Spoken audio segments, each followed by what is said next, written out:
Nandyal social మీడియాలో నాపై వచ్చిన ఆరోపణలు పూర్తిగా అవాస్తవమని, ఎవరి దగ్గర ఎలాంటి డబ్బులు తీసుకోలేదని, ఎలాంటి విచారణకైనా సిద్ధమని వైఎస్ఆర్సీపీ నాయకులు జీఎం గౌస్ తెలిపారు.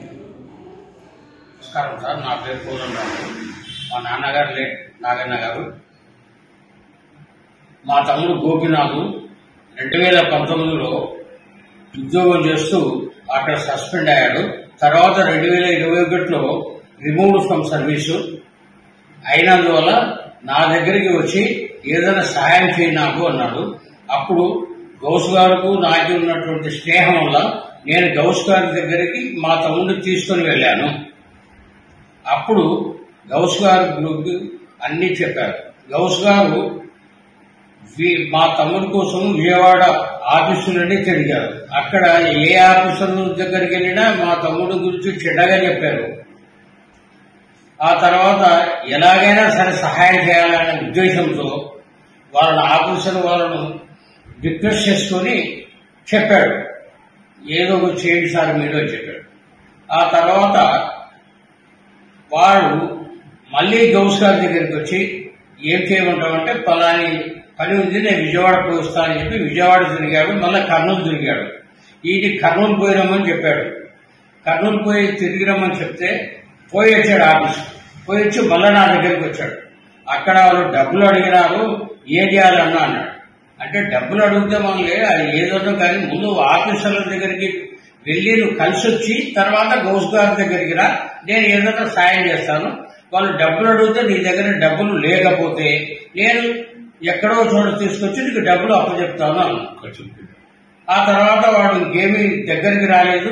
వెళ్ళి బయటికి వెళ్ళి గౌస్ గారి మీద ఆయన ఇట్లా డబ్బులు అడిగాడు, ఇన్ని తీసుకున్నాడు, అన్ని లక్షలు తీసుకున్నాడు అని చెప్పేసి 10 మందికి చెప్పుకొని విలేకరులు పిలుచుకొచ్చి విలేకరులతో అందరితో గౌస్ గారికి గురించి చెప్పాడు.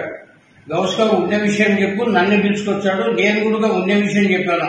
అలాంటి వాళ్ళు కాదు సార్, మాకు వాళ్ళకు 30 ఏళ్ల సన్నిహితం ఉంది, ఏ రోజు కూడా అలా ప్రవర్తించే వ్యక్తులు కాదు జీఎం ఫ్యామిలీ అంతా, వీడు మావాడే తప్పుగా చెప్తున్నట్టున్నాడు వాళ్ళ గురించి అని చెప్పాడు.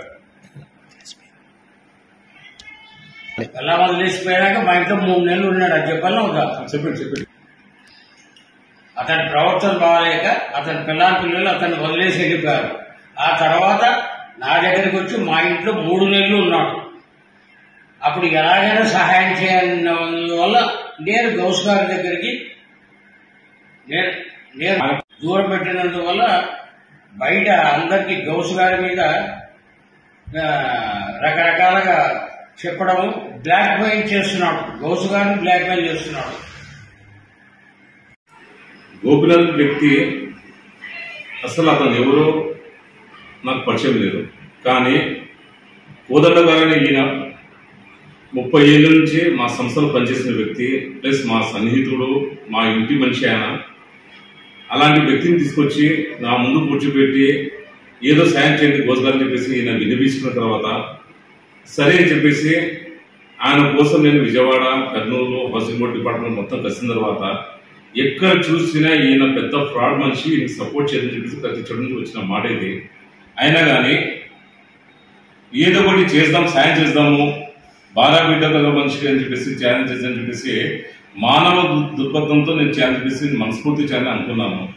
కానీ ఇతను కొంతమంది ముసుగులు ఉన్న విలేకరులతో కలుసుకుని కొంతమంది బయట వాళ్ళతో కలిసి నా మీద బురద జల్లాలని చెప్పేసి నన్ను బ్లాక్ మెయిల్ చేయడానికి కూడా సిద్ధంగా అయినాడు. ఈరోజు నా కుటుంబము సుమారుగా 70 ఏళ్ళ నుంచి ఒక పేరు కాంచిన కుటుంబం అది. ఆ కుటుంబానికి చెడ్డబెట్టాలని చెప్పి ప్రయత్నిస్తున్న గోపినాథ్ గారికి ఆయన గురించి కంప్లైంట్ చేయడానికి సిద్ధంగా ఉన్నాను నేను.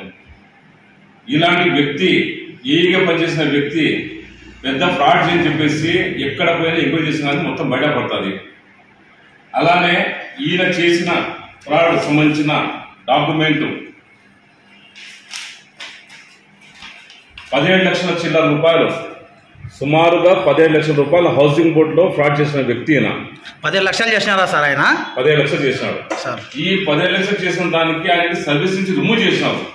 అయినా మా కోదండ గారు ముప్పటి నుంచి మా కుటుంబంలో ఒకేలా వ్యక్తి కాబట్టి ఆయన మాట కాదని లేక ఆయన సాయం చేసిందని చెప్పేసి ముందుకు వచ్చినందుకు ఈ రోజు నా పేరుని పెట్టుకుని బ్లాక్ మెయిల్ చేసి డబ్బు తినాలని ఉద్దేశం ఉన్న ఈ గోపీనాథ్కి సరైన గుణపాఠం డిపార్ట్మెంట్ లెవెల్తోనే లీగల్ గానే గుణపాఠం చెప్పాలని కోరుకుంటున్నాను.